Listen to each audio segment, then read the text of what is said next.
Welcome to our night routine and welcome back to my channel. Let's go ahead and start to unwind together tonight.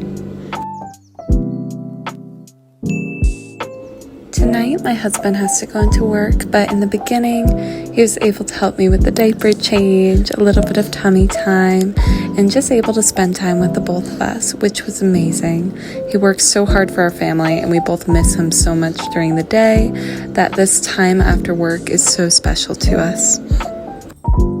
Right now with tummy time, one of her favorite things is this little mirror that I got. She loves looking at her expressions and trying to look at the baby in the mirror, as well as playing with the little rings on top.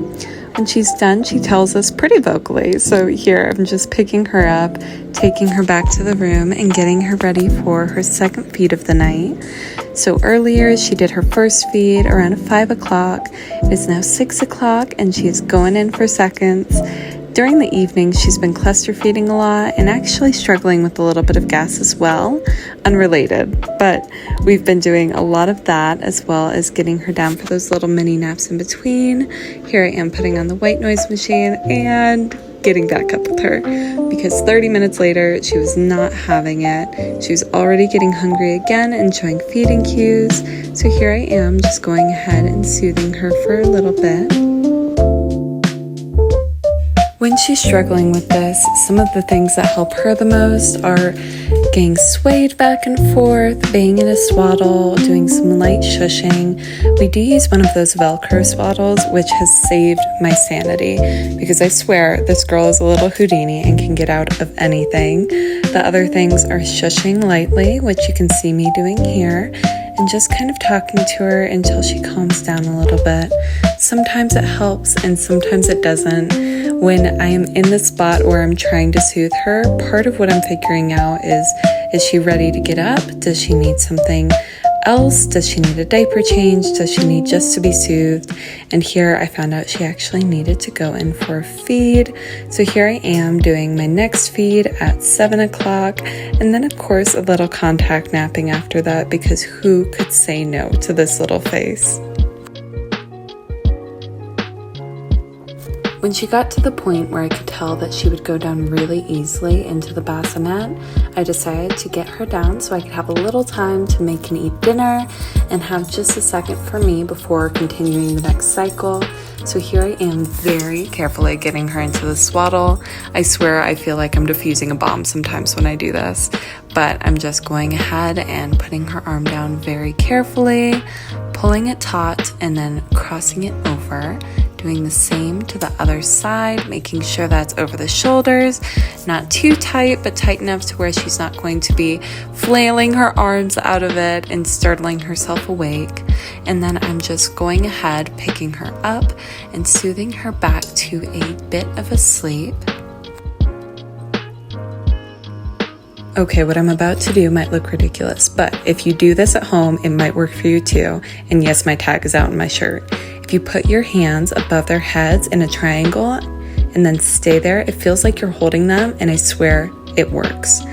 I finally have a little bit of free time though, so I'm popping in that pizza, got it out, cutting it up, and oh my goodness, nothing tastes better than food when you're breastfeeding. I'm telling you that right now. Just grabbing my paper plate because I do not have the mental bandwidth to do dishes right now. You might also notice my nursing top isn't actually strapped, but your girl doesn't have time for that. We're gonna undo it 10 more times anyways. I was so excited to eat the pizza that I definitely did burn my mouth right here. After this, it's time for a quick baby check, and luckily she was still sleeping. I was so happy to see that. It's been about an hour and a half, so we're getting into that zone where she could wake up anytime now, but that means I can get ready for bed and feel a little more like a human being. Because if you're postpartum, if you've had a newborn, you know that sometimes even just brushing your teeth, washing your face, getting ready for bed feels impossible. And on nights like this, I will take anyone I can, especially being able to get into comfy, soft PJs before bed. Here I am, just washing the makeup off my face. Yes, I'm wearing makeup in the earlier clips.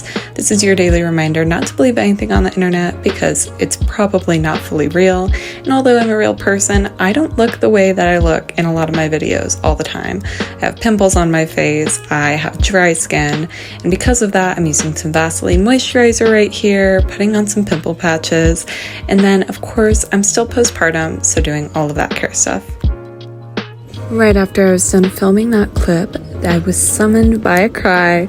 So here's me just going back to the bedroom, going and getting Lainey. And of course, the first thing that I do whenever I wake her up at night, or she wakes up, is we do a diaper change first. This keeps her awake and alert for the feed. That way she's not just snacking throughout the night, but she's getting good full meals, and she can at least go 2.5 hours between each, if not 3 or 3.5. Now, this is where the night gets a little rough sometimes. She has really bad gas, so I gave her gas medication in between the feed, and then I was just burping her while feeding. Once I get to this point of night where I'm getting drowsy, I make sure I'm drinking ice cold water to help keep me awake. And then also I watch a show. Currently, I've been watching How I Met Your Mother, and in the past month, I've gotten through almost 9 seasons, which is insane. And now I'm just getting tucked in for the night. I have night feeds scheduled for 11 o'clock, 1 o'clock, 4 o'clock, and of course waking up then at 7 o'clock. Now that's if she makes it the whole 3 hours, which she might not, so that is subject to change. Just putting my claw clip on the bassinet because you know I'll need it. I'm doing some back stretches from a long day of breastfeeding and holding that baby. I am so happy that you joined me today. This actually is the end of the video, but I hope you stay tuned and stay subscribed, especially if you have any questions on newborn life, because I'll have a month update coming out this next week. And if you have any other questions, feel free to comment them down below. All right, everyone, till the next one. Bye.